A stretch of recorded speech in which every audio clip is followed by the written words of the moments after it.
The 3rd of September, 1944, Route N24, near Chartres, France, 12th Army Group and Communications Zone, General Omar N. Bradley, Lieutenant General Brehon B. Zomerville, Mai, Gen. John C. Hadley, engines, hammer in the dark, canvas snaps, headlights are hooded to slits, and the road is thick with dust that tastes like chalk. A chain of GMC, CCKW, 2-1, 2-ton trucks rolls east in 60-yard intervals, ring mounts bristling overhead, tailgates chalked with a single word, ammo. The drivers sit high, gloved hands tight, eyes on the convoy lamp of the truck ahead. This is the Red Ball Express, stood up in late August to force supply forward after the breakout from Normandy. Tonight, the cargo is 105mm and 155mm shells for 1st Army and 3rd Army batteries firing toward the Seine crossings and beyond. The trucks do not stop. The discipline is absolute. One-way roads, no detours, no scavenging, no passengers, no delays. On the map, the flow looks simple.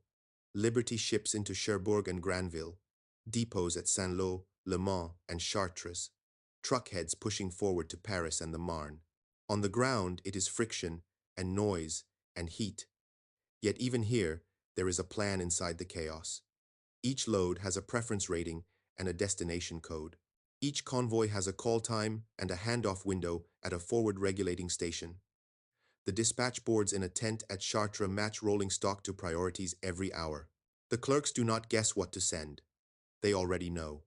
They know because the ratings were fixed weeks ago by a chain that runs back across the ocean.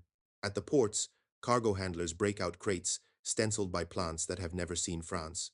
Twin Cities Ordnance Plant and Street Louis Ordnance Plant turned out small arms cartridges by the carload. Frankford Arsenal and Picatinny Arsenal loaded fuses and filled shells. The explosives came through the same pipeline of steel, chemicals, and rubber that the War Production Board synchronized with the Controlled Materials Plan in 1942. Steel allotments did not appear because someone pleaded loudly. They arrived because the production calendars for mills, forging shops, explosive fillers, and railroads were locked to a single schedule. The trucks on N24 are the last miles of a path that was plotted when those calendars were signed. Inside an olive-drab staff car at the Chartres traffic circle, a Transportation Corps major studies a board listing the next 12 hours of departures. He does not ask Paris what it wants tonight. He has the priority sheets from Communications Zone headquarters, signed under the authority of Maj, General John C. H. Lee, and queued to the artillery expenditure forecasts that 1st Army filed 2 days ago. The numbers on those forecasts were not guesswork either. They were tied to ammunition tables that Army Service Forces under Lieutenant General Brehon B. Somerville had already translated into monthly plant-level orders back in the United States. What rolls east now is the visible edge of a decision that began in a Detroit tool room and a Pennsylvania powder mill months earlier. A squall sweeps the road. Canvas drums. The smell shifts to wet cordite and diesel. A sergeant in the 514th Quartermaster Truck Company checks his manifest against the chalk marks. M2, 105mm. HE shells, M1 155mm. HE shells, M57 fuses, boxed in lots, with pallet tags pointing to forward depots coded for VII Corps.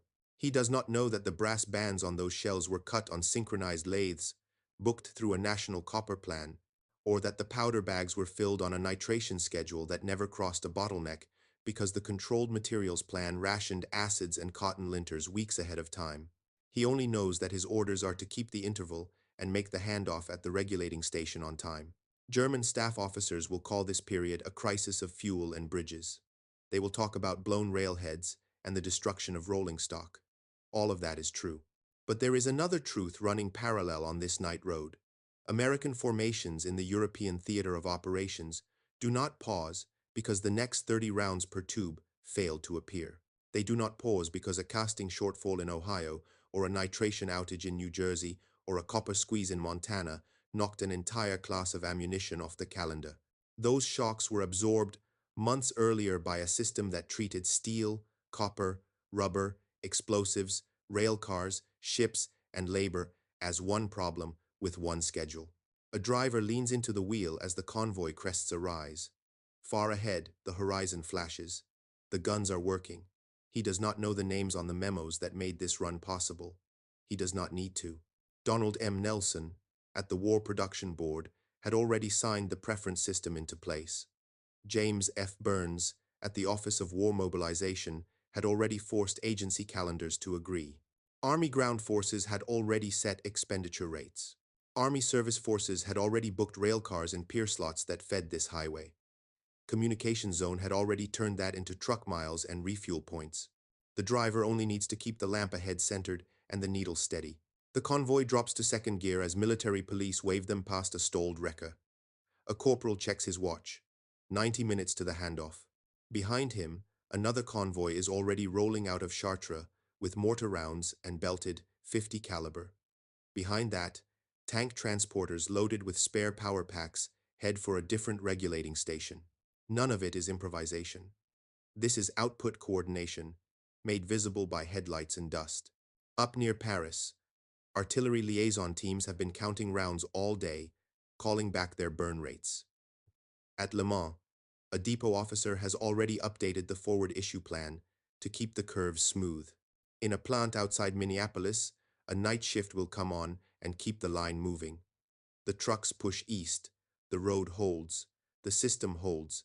The 4th of September 1944, Forward Regulating Station R1 near Paris, France, SEM, Comms Advanced Section, and 1st Army, MAJ, General John C. H. Lee, Lieutenant, General, Omar N. Bradley, Brick, Gen, Ewart Gay Plank.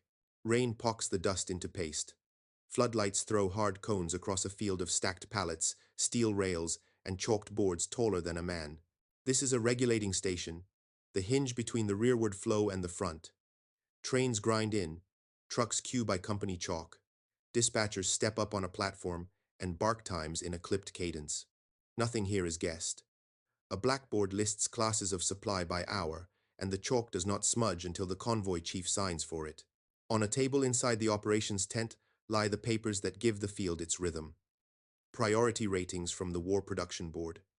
Ammunition expenditure curves from 1st Army G4. A cable note from Le Havre Port Command promising another lift of 105 mm and 81 mm crates on the midnight train. The men in this tent do not talk about factories as abstractions. They talk in the language of timing. The 48-hour pull from Le Mans to R1, the 10-hour roll to VII Corps, the 2-hour window when roads east go dark to everything but ammunition. A clerk pins a fresh sheet. VII Corps. 4 artillery groups. Resupply to 30 rounds per tube. M2, 105 mm. HE, M1 155 mm. HE, M67. Propellant increments, M48 and M57 fuses. He writes the destination codes that were decided 2 days earlier when 1st Army sent in its expected fire plan, and Comsey translated that plan into truck miles and warehouse picks. The numbers look clinical on paper, but outside they become muscle and noise. Forklifts clatter, pallet bands snap. A quartermaster captain checks brass band diameters and lot numbers against a quality note from Frankford Arsenal. He initials the page because that is the rule. The rules are what keep the flow from collapsing when the weather turns or the road buckles. There is a new sound now, deeper, a clanking that carries a whiff of hot oil. A cut of flat cars is easing onto the siding with armored bulldozers and a low-slung diesel switcher the railway troops have begged for since July. Bridges ahead are weak, road shoulders are mire. Someone in an office in Washington wrote that into a schedule months ago when a bridge damage estimate crossed a desk at the Office of War Mobilization. The answer was not a speech. The answer was an equipment line on a calendar, and a railcar booked from a factory that had steel because the controlled materials plan said it would. Under the canopy, a transportation corps major telephones Le Havre. The harbor report is crisp. Liberty ships Samuel Chase and John Erickson finished discharge of mixed ordnance, convoyed in by Navy routing that had their holds packed for forward break bulk. Not pretty stowage. The cargo flow was planned in the same logic as the trucks outside. No one shipped what looked handy. They shipped to the burn rate and the plan, and the pier crews broke the holds in the order that the regulating stations demanded. This is why the stacks at R1 look like a graph made solid. Low fuses at dusk, high fuses by midnight. The 155 millimeters pallet mountain growing exactly as scheduled because St. Lo cleared the rail line an hour early. Across the field, a team leader walks the line of CCKWs with a grease pencil, marking tailgates by destination. Signals flick, engines cough to life. A corporal in the 3,916th truck company checks his manifest by flashlight. 15 pallets, 105 millimeters. HE, 4 pallets fuses M57, 2 pallets powder increments, 1 pallet spare parts for recoil mechanisms. Destination VII Corps, issue point 2, blackout route. Charlie, no stops except refuel. He traces the route on a paper map, worn thin at the fold. A military policeman leans in to remind him of the one-way discipline. If you stall, you pull off the crown. You kill the lights. You wait for the wrecker. The convoy rolls in file toward the gate and vanishes into the soft dark. In a plywood office behind the platform, an ordnance officer drafts a return for comms. Shells issued, fuses issued, lots consumed, balances remaining. He adds a line that he knows will ripple backward across an ocean. The line says, M57 fuses will hit the reorder point 24 hours early at this station if scheduled issues hold. He is not pleading. He is not improvising. He is pulling a lever that the controlled materials plan was built to receive. In a mill far away, the copper draw schedule is fixed. The phenolic and bakelite mixers are slotted. The detonator shops have their cotton linters booked. The acid tanks have their carboys spoken for. Somewhere on a drafting table in Washington, the preference rating for M57 is already higher than the bolts for refrigerators and the chrome for bumpers. The cars will arrive because the calendar says they will. A British liaison steps into the light with a sheaf of Lend-Lease requests for a corps on the left. The forms carry the same logic and the same discipline. The Allied boards do not fight each other for steel. They negotiate the calendar and the priority letter. A quiet note from the liaison mentions Antwerp, still not fully in use, and the way Le Havre and Cherbourg must carry weight until the Scheldt is cleared. The American officer nods and flips to the page that matters tonight. Truck miles to VII Corps, then to X9 Corps at dawn, then to a depot that feeds the 90 millimeters gun battalion's screening bridges. He writes a check mark. The plan absorbs the friction. Dawn bleaches the clouds. The line of pallets is shorter. The chalkboards show more lines crossed. The field smells of wet canvas and hot brake drums. A cable from 1st Army G4 lands on the table with a thump. Burn rate yesterday. Burn rate today. Adjustment plus 10% for counter battery. No one flinches. The station master adjusts departure windows. The dispatcher reassigns tractors. Rail looks emerge from the fog with another train of crates that match the chalk. There is a single measure of success here. The guns do not pause for lack of steel and powder that could have been on a calendar 6 months ago. Trucks take the road. Trains take the siding. Pallets empty into hands that sign for them. The hinge turns, and the front keeps moving. The 10th of May, 1943, War Production Board, Washington District of Columbia, Controlled Materials Plan Division, and Army Service Forces. Donald M. Nelson, Charles E. Wilson, James F. Burns, L.T. Gen, Brehon B. Somerville, My Gen, Levin H. Campbell, Jr. Morning light washes the long conference table. The walls carry maps with pins and yarn. Steel, copper, aluminum, rail cars. A clerk wheels in stacks of CMP forms that look like tax schedules and sound like orders of battle. The controlled materials plan is live now, not a talking point. A calendar that decides who gets metal, chemicals, and machine time, quarter by quarter, plant by plant, line by line. Donald M. Nelson nods once and lets the papers move. Charles E. Wilson, of WPB programs, runs a finger down columns that translate strategy into tonnage. James F. Burns at the Office of War Mobilization stands with a single page that can settle disputes in one stroke. Across the table, Army Service Forces under Brehon Somerville has already turned G4 ammunition expenditure curves into demand signals measured in billets, strip, rod, and forgings. Ordnance Chief Levin H. Campbell, Jr. has the downstream detail: case draw presses, rotating band lathes, booster cups, detonator shops, cotton linters, and nitric acid for powder at Radford Army Ammunition Plant. RDX and Composition B flows from Holston Ordnance Works. The language is dry and absolute. No plant may run a heroic sprint if the calendar says it must walk. The plan is to win with rhythm, not with surges that break something else. A secretary sets down the preference list. AA ratings for top war programs, A ratings for the next tier, everything else waits. Refrigerator chrome does not beat fuse bodies. Bumper steel does not outrank cartridge brass. The controlled materials plan pushes these choices down into every purchase order in the country. A small shop in Ohio that machines fuse adapters does not argue with a steel mill. It presents its CMP authorization and takes delivery because the mill already booked those ingots for that shop last quarter. The mill did so because WPB tied its furnace loads to ordnance demand that came from Army ammunition tables. This is the lever that will keep trains and trucks full in 1944. A staffer tapes a chart to the wall.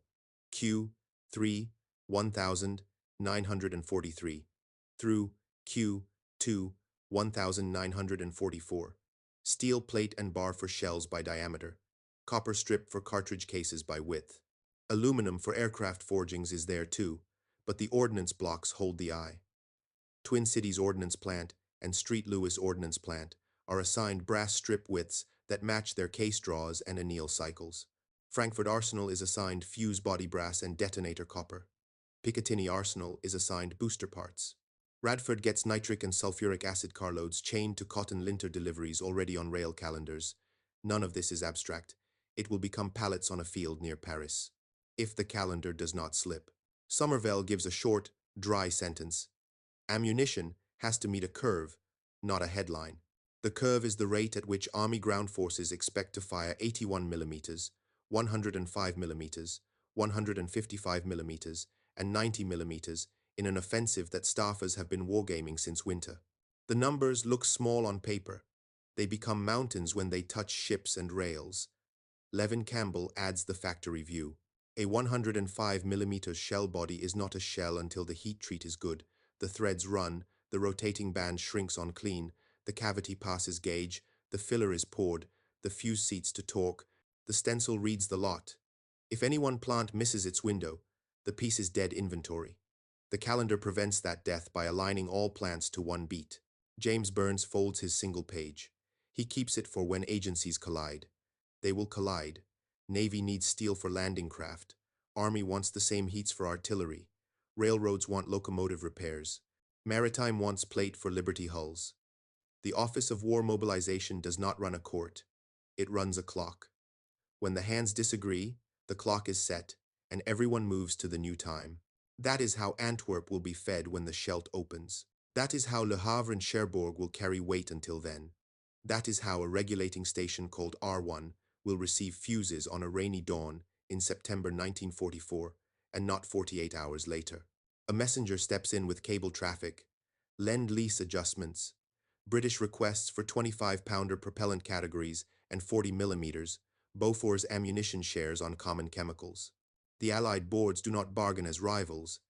They bargain as schedulers. An American clerk pencils a compromise that shifts acid cars between Radford and a Royal Ordnance Works allocation for 2 weeks, then shifts them back. The paper looks trivial. In 12 months, it means a battery near Eindhoven will not run short on a day it needs to fire smoke. Output coordination does not look like victory on a headline. It looks like a timetable that prevents tomorrow's shortage. Afternoon. The room warms. The window rattles as a truck down on Constitution Avenue grinds its gears. A young analyst points to a thin column labeled rail cars. Steel and copper do not move by themselves. War Production Board has already synchronized car allotments with the Association of American Railroads. The same calendar that books a heat at a mill books a gondola to move the blooms, a flat to move the presses, and a boxcar to move the finished shells to a pier where a Liberty hull will be loaded in an order that matches a forward issue schedule. The analyst has a quiet pride in the line. It is small on the page and immense in practice. Someone asks about risk. What if a plant floods? What if a nitration tower is down? What if the copper refinery slows? The answer is not a shrug. It is a reroute built into the plan with shadow capacity and substitution tables pre-approved by ordnance. Swap a fuse type within a safety envelope. Pull a reserve week forward on a powder line. Borrow a shift from a case draw to a banding machine and backfill next quarter. These are not miracles, they are calendars crossing on purpose. Papers shuffle. Stamps hit red ink pads. A string of letters and numbers becomes law for a quarter. AA1 on a fuse body. A 10 on a minor fitting. The meeting breaks. The clerk gathers the forms and heads for the mimeograph room. The plan leaves the building on paper and returns as metal, powder, and crates. 15 months from now, a corporal at R1 will sign for pallets that exist because this room agreed on time. The 2nd of February 1944, Radford Army Ammunition Plant, Virginia, Ordnance Department, and Army Service Forces. Contractor, Hercules Powder Company. Liaison, Lieutenant Cole. J. A. McConnell. Visiting Staff, Holston Ordnance Works, and Frankford Arsenal teams. Steam hisses from drying towers as graveyard shift steps into light. The nitration line comes alive in sequence.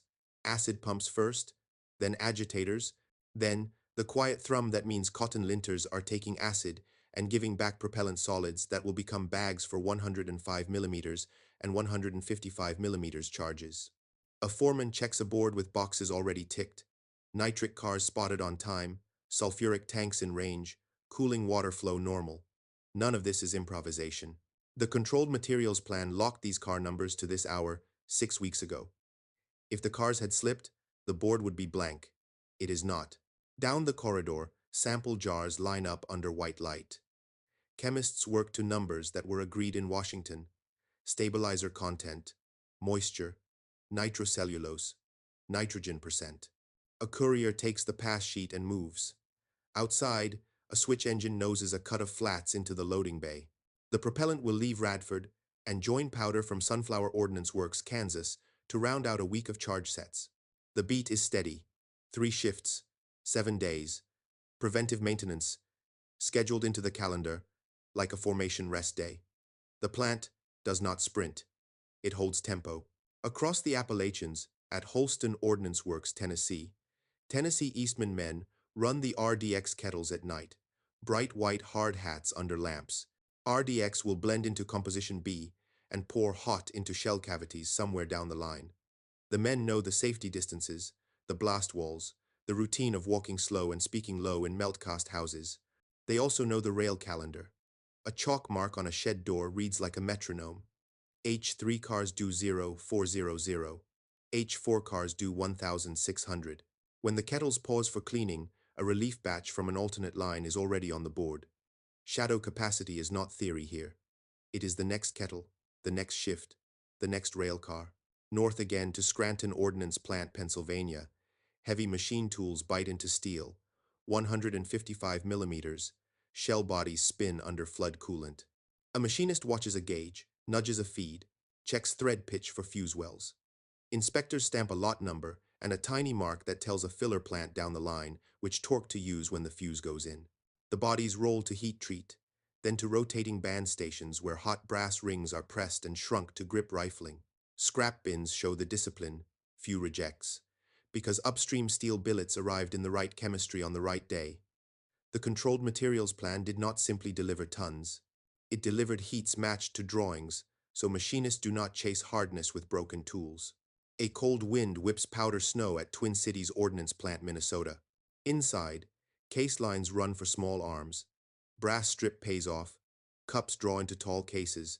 Mouths anneal dull pink. Stamps hit head stamps in a cadence that can put a man to sleep if he is not careful. Federal cartridge runs the lines for the government and counts boxes by the 100 before they become pallets by the 1,000. Some of these cartridges will ride to ports for Europe, others to training bases, but the copper that feeds them was calendared against larger shell programs, so rifle cartridges do not steal strip from 105 millimeters casemakers. The clerk on the mezzanine can point to the line on the CMP sheet where that was decided. Philadelphia, Frankford Arsenal, the fuse rooms, brass bodies line trays, tiny parts pile in neat bins that look like toys until you read the drawings. M57-point detonating fuses get assembled in jigs, each step checked, each thread protected against burrs. A torque wrench clicks, a witness mark paints across a joint, a feeler gauge slides and then moves on. A lot traveler rides with each tray, a paper slip that will someday meet an ordnance officer in France writing balances remaining at a regulating station. If that officer signals that fuses are hitting reorder a day early, Frankfurt and its contractors will feel the tap through a preference code that moves them up a line for copper, fiber, and springs. The tap is quiet. The effect is loud. Rails converge at night. A string of boxcars leaves Scranton for Ravenna Ordnance Plant, Ohio, and Milan Ordnance Depot, Tennessee, filling plants ready to pour TNT or Composition B. Another string leaves Frankfurt for those same houses, fuses guarded and logged. At Ravenna, melt rooms glisten. Workers in treated cotton move measured steps, ladling heat into steel that came from Scranton. The cavities take it, the heads seal. The stencils read a language of lots and dates that a depot sergeant in France can read at a glance. If a melt house at Ravenna goes down for a day, Milan takes a surge that the calendar already booked with spare shift hours. Output coordination does not mean no failures. It means failures are anticipated and caught by a schedule that has room to bend without breaking. On the Gulf and on the Atlantic, Liberty ships tie up. Port officers check manifests against priority lists issued by Army service forces. Crates marked for artillery go low in the hold and near the hatch for fast break bulk in France. Low priority items wait. The load plan is not pretty. It is functional, balanced for trim, sequenced for discharge, matched to a European rail calendar that knows what a forward regulating station will ask for on a Tuesday. The cranes creak, slings swing, dunnage thumps, the hatches close. The clock hands slide. Two trains meet outside a junction in Ohio and pass each other going different ways, shells one way, fuses the other. The men on the cabooses raise hands and return to their ledgers. The line diagrams in Washington are correct tonight. The cars move. The plants hold tempo. Somewhere ahead, a convoy will take pallets in rain and roll them toward guns that do not pause. The 16th of November, 1944. Stolberg Corridor, Germany. 1st Army and 9th Army Artillery Fronts. Lieutenant General Courtney H. Hodges. Lieutenant General William H. Simpson. 7th Corps. VII Corps. Dawn lifts as a low smear of gray. The guns have been silent for minutes that feel like hours. Then the line twitches. Fire missions stack on nets. Battery commanders lift hands. The first salvos of Operation Queen go out across wet fields and shelled hedgerows toward the west wall. 105 millimeters. M2A, 1 howitzers buck and settle. 155 millimeters. M1 guns, crack with a heavy, deliberate violence. Smoke drifts flat. The air smells of nitro and damp earth. Far behind these guns, a schedule written on paper months earlier is about to prove whether it was true. The fire plan is not a headline. It is arithmetic. Divisional artillery will fight the opening with pre-planned concentrations. Corps groups will reach for counter-battery, and the heavies will break what the infantry must cross. The math is ugly and precise. Rounds per tube to 0 hour, then rounds per minute to H plus 30, then shifts left and right by named lines. Each number on the fire chart points to a pallet that had to exist at a regulating station yesterday. Each pallet points to a lot that had to leave a filler house last week. Each lot points to billets and acids that had to run right months ago. If anything slipped, it will show up here first, in the long inhale, when an observer calls for another minute and waits to hear if the line can answer. A forward observer in a church tower near Eschweiler watches the first belts of smoke settle and calls up a correction. The net snaps with short words. A Corps artillery air observation plane dodges cloud and relays a fresh battery of coordinates. Fire. The ground jumps. The observer listens for the rhythm he knows is coming. Battery. Battery. Group. The cadence holds. He marks the shift and breathes once. Somewhere down the supply road, a quartermaster convoy commander is reading the same cadence on a chalkboard, translated into pallets and truck numbers. Behind the guns, ammunition points are already breathing hard. Forklifts chatter. Men wrestle fiber tubes and crates, flipping lids, checking lot stencils, stacking fuses by type. The clerks do not ask whether they will be fed today. They live inside a loop that ties their call sheets to communications zone departure windows, and depot balances. They speak in hours. R1 by 1400. VII Corps issue point by 2000. Turn the empties, clear the dunnage, stage the next lift. The calendar in Washington is a distant thing, but its voice is in every detail on their tables. A battery chief glances at his board. Tubes are hot. Recoil fluid levels are good. Crews are steady. His runner brings word from the core group. Counter battery is biting. Keep the rate. He nods because he can. He does not wonder whether there are enough M57-point detonating fuses to keep this pattern from collapsing into awkward substitutes. The fuse rooms at Frankford Arsenal and its contractors ran to the plan that put fuses on Liberty decks in an order that matched this morning. The regulating station moved those pallets first. The fuel detail topped the trucks last night so they could roll under blackout and not stop. 100 small decisions written into forms weeks ago are letting him say the one word that matters: continue. Across the front, German batteries answer where they can. The west wall holds its concrete, the ground gives slowly. Army Group B staff will later write about ammunition drags, rail interruptions, and the thinness of stocks at the wrong points. They are not wrong. They are reading their own broken calendar. On the American side, the breaks happen too. An overturned truck on a greasy slope, a cracked spring on a lorry, a short train at a junction, but the schedule absorbs the blows. A wrecking crew is already on the slope with chains. A motor sergeant has a spring on a bench because procurement codes pushed spares forward with the same priority as shells. A regulating station chief has a reserve convoy staged because the preference letter told him to hold it for exactly this hour. No one here thinks in speeches. They think in distances and minutes. A staff officer at 1st Army G4 takes a call at a field table. Burn rates have overshot by 10% on 2 divisional fronts. He slides a ruler on a map and circles an airstrip. A liaison taps a pencil and says the weather may open for 1 lift of emergency cargo if the ceiling holds. The officer checks the numbers and shakes his head. The road schedule can carry it if the next train from Le Mans lands on time at R1. He sends a message to communications zone. The reply is a single line with 2 times. The clockwork adjusts 1 notch.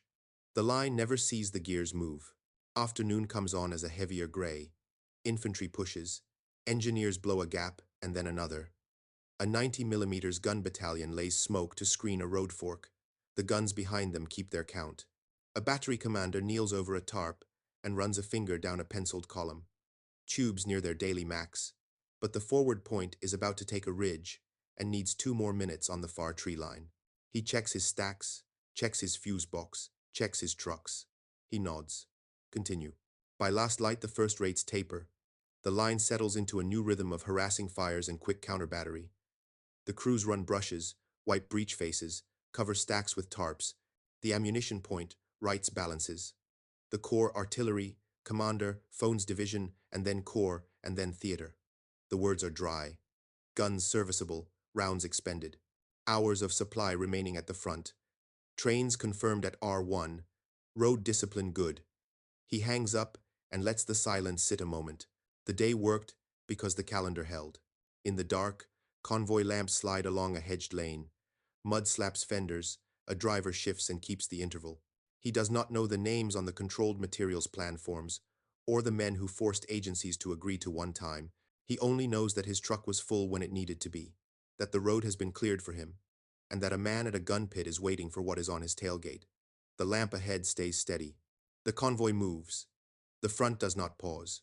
The 23rd of December 1944, Bastogne, Belgium, 1st Army and 3rd Army, 8th Corps, 9 Group Carrier Command, Communication Zone Advance Section, Lieutenant General, Courtney H. Hodges, L.T. Genn, George S. Patton Jr., My, Genn, Troy H. Middleton, My, Genn, Paul L. Williams, L.T. Genn, John C. H. Lee.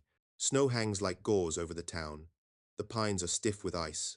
At the edge of Bastogne, 105mm M, 2A1S, sit in scooped pits, under white sheets, packs of fiber tubes, stacked close and counted twice. For days, the ring has tightened. Expenditure tables were torn up by necessity, then penciled back together with fractions and hard choices. The calendar that fed France and Belgium all autumn meets the shock of the Ardennes, and must hold anyway. At 8 Corps, the talk is short and dry. Ammunition is life. Stocks inside the pocket are thin. Outside the pocket, the depots are moving, reflagging, evacuating when road nets and railheads fall back, and then pushing forward again. Communications zone has been shoving pallets toward a moving front since the first reports came in on December 16. Trains that were pointed at the Ruhr are now pointed at Neufchâteau. Trucks that were staged for a routine lift to VII Corps are redirected to the Meuse crossings. Preference letters are rewritten in hours, not weeks. No speeches, just time. Midday, the ceiling breaks. The snow brightens into a hard white. Engines rise in the south, and then growl overhead. C. 47 seconds of IX troop carrier command come in low in strings, bellies full of bundles, rigged by ordnance, and quartermaster teams who revised their packing lists in the night. 105 mm howitzer shells, 75 mm rounds, 81 mm mortar, belted, 30, and 50 caliber, medical, rations, batteries. Colored panels mark the drop zones, and men flare cloth in the wind like flags. The first bundles hit with a thud that looks like salvation and sounds like work. Teams run, knives flash, stencils are read, fuses are checked. A runner sprints to a battery that has held back its last minutes, waiting for exactly this. Inside Bastogne, the artillery net steadies. 321st Glider Field Artillery Battalion counts fresh 105 mm HE. 377th Parachute Field Artillery Battalion opens a crate and calls a lot number to the clerk with the pencil. A battery chief looks once at the fuse box and nods. He can match tables again. He turns to the pit and says the quiet word that keeps a line alive. Continue. Outside the pocket, the calendar bends and does not break. At Liège and Namur, depots take V-weapon hits and shift operations into sheds that were not built for it, but have doors and tracks and a desk for balances. At a regulating station west of the Meuse, an operations board loses a column when a road is cut, and then gains it back when engineers put down steel mat and call it passable. The same board receives a telegram from 1st Army G4 that pushes ammunition preference ahead of everything but fuel for 2 days. The station master takes a chalk and moves lines.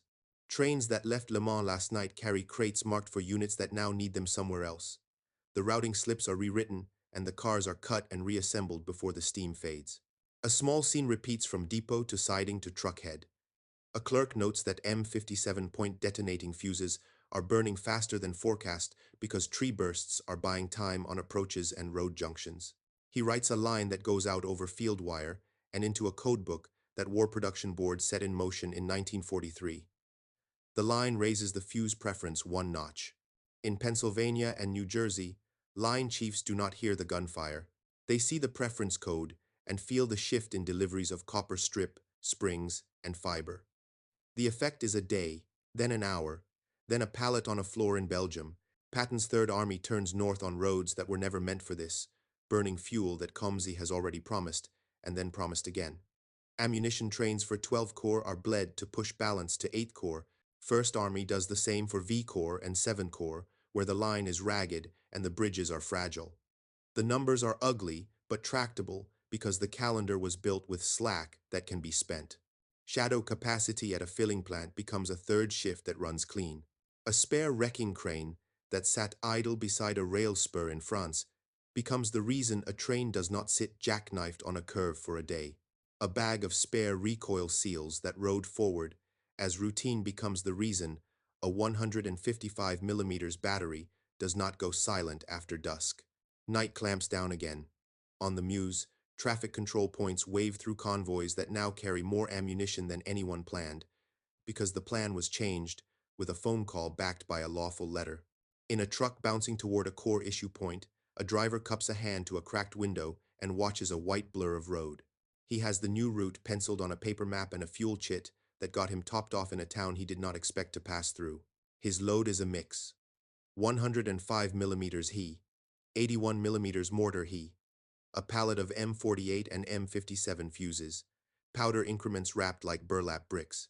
He will hand the manifest to a sergeant who will not ask where it came from. He will count the crates and send the trucks forward. Bastogne's ring creaks but does not snap. The calendar did not prevent surprise. It prevented collapse. It let a sudden, cold, violent problem be answered with steel and powder that were already on their way the moment the sky cleared. On a white field under black trees, a gun crew hauls a shell, seats it, calls fuse and charge, takes a breath, and touches the lanyard. The report rolls across snow that smells faintly of cordite and pine. The beat is back. The 7th of March, 1945, Remagen, Germany, 1st Army III Corps, 9th Armored Division, 78th Infantry Division, Communications Zone Advanced Section, Lieutenant General, Courtney H. Hodges, Remagen, John W. Milliken, Brig. Gen. William M. Hogue, Remagen, John C. Hay, Lee. Mist hangs low over the Rhine. The river runs black and fast beneath a span of steel that was never on anyone's tidy map for today. At 1,500 hours, scouts from 9th Armored Division crest the rise above Remagen and stare at the Ludendorff Bridge still standing against expectation and rumor. Orders snap into existence, push a task force, seize the span, engineers forward, anti-aircraft forward, artillery to counter battery. What comes next will look like improvisation at the edge of a long war. It is not. It is a shock absorbed by a schedule built across 2 oceans. Combat Command B, under Brig. General William M. Hogue, throws its first elements onto the decking, boards rattling under tank tracks and boots. German charges kick and fail in part, and the bridge shudders but holds. On the west bank, radio nets thicken. 3 Corps under Maj. General John W. Milliken snaps a ring over the approaches. Hodges's First Army pushes infantry from 78th Division to widen the mouth of the bridgehead. Every call for smoke, high explosive, and 90mm anti-aircraft fire is a debit against a ledger that has to refill tonight, or the ring will thin by morning. Trucks are already in motion without speeches. At a regulating station west of the R, a dispatcher pulls a blackboard and erases an evening lift meant for Cologne. He writes Remagen in block letters and begins to restack pallets by fuse and caliber. A cable from 1st Army G. 4 lands on his table with a short addendum. Priority 1 for 105mm and 155mm. HE. Priority 1 for 90mm. AAA. Hold smoke ready by dawn. The numbers on the cable match car numbers that left Le Mans and Liège last night because Communication Zone kept reserve tonnage aimed at the Rhine week after week. Those cars will break out tonight with the exact lots an artillery commander across the river will ask for by name. On the east bank, engineers unfold a misery of tasks. They need charges to cut loose damaged timbers, pins and cord stock for emergency bracing, cable, jacks, planks. They need steel mat for approaches and spare hose for pump trucks. Much of it arrives inside ammunition convoys because the preference letters slotted bridging stores alongside shells once the 3 Corps sent the word. No one invents material out of air. The controlled materials plan made sure that bolts, cord steel, and mat were never starved by some unnoticed drain months ago. A depot sergeant checks a manifest under a blackout hood and grins when he finds an extra coil of cable stowed by a clerk who has read too many bridge reports to trust luck. German guns wake up beyond the ridges and feel for the span. Counter-battery fires answer. 155mm guns reach out with a heavy, steady pulse. The ring holds because the beat holds. At a core ammunition point, forklifts skid and bark, men in wet parkas strip fiber tubes, stack fuses, and keep 2 piles clean for the 90mm batteries guarding the bridge from air attack. The 90 seconds cough and slam, stitching the gray above the river with black dots. IX Tactical Air Command rolls a flight across the span to harass batteries east of the bridgehead. None of that works without truck intervals that do not slip and rails that keep hitting their marks even when priority changes midday. Night drops hard. The river throws back engine noise like a wall. A quartermaster convoy chief checks his watch and sees what he needs to see. The regulating station hit its window. The refuel point held. The military police kept the one-way discipline. The wrecker crew cleared a jackknifed trailer in 6 minutes because they had the spare spring that someone scheduled into the load plan 2 days ago. He does not know the names on the Washington forms that set the preference letters in 1943. He knows only that his trucks were full when they should be, and that a bridgehead on a black bank is reading his chalk marks as lifelines. Dawn washes the hills in a colorless light. Infantry from 78th Division bites deeper. Engineers shutter the bridge with more bracework and bad jokes. The artillery schedule broadens from the immediate ring to counter battery patterns that keep German guns off balance east of the river.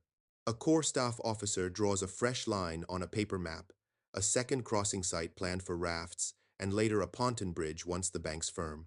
The pencil moves easily because the supply curves beneath it have room. Shadow capacity at a filler house became a third shift last week. A fuse plant traded acid car slots with a cartridge contractor for 48 hours and then traded them back. A Navy berth at Le Havre flipped from vehicles to mixed ordnance for a night because an Office of War Mobilization letter said so. The decisions are small. The effect is the presence, right now, of the things a bridgehead needs to live. By March 17, the Ludendorff Bridge will fall into the river, strained past its limit by blast and load. The crossing does not end with it. Treadway bridges, rafts, and rebuilt approaches take the weight because the schedule had already moved, bridging material forward in depth, and because artillery on the west bank never ran dry while new spans went in. The beat did not stop when a single note went silent. Weeks later, the Ruhr pocket closes, and the songs of the river towns change. The front runs east in long, quiet strides measured in truck miles and train days. The system that began as columns on a table in Washington in 1943 finishes its work as columns of prisoners on roads, as batteries that never missed an assigned minute, as infantry that learned to expect ammunition before it asked for it. In depots, clerks write balances that descend to zero with a tidy satisfaction. On a pier in New York, a final lift of crates moves to a ship that will not sail in time to see combat. That is what schedules do when they are built to exceed the need. There is no speech for this, no heroized duel. The American side is procedure, repeated until enemy calendars broke. The German side is a script that begins to skip, then lurch, then stall. What remains on the night roads and black rivers of the European theater is a simple, hard fact learned by every driver, clerk, engineer, and gunner who lived inside the beat. Guns answer when called because steel, copper, powder, rail, ship, and labor moved as one plan.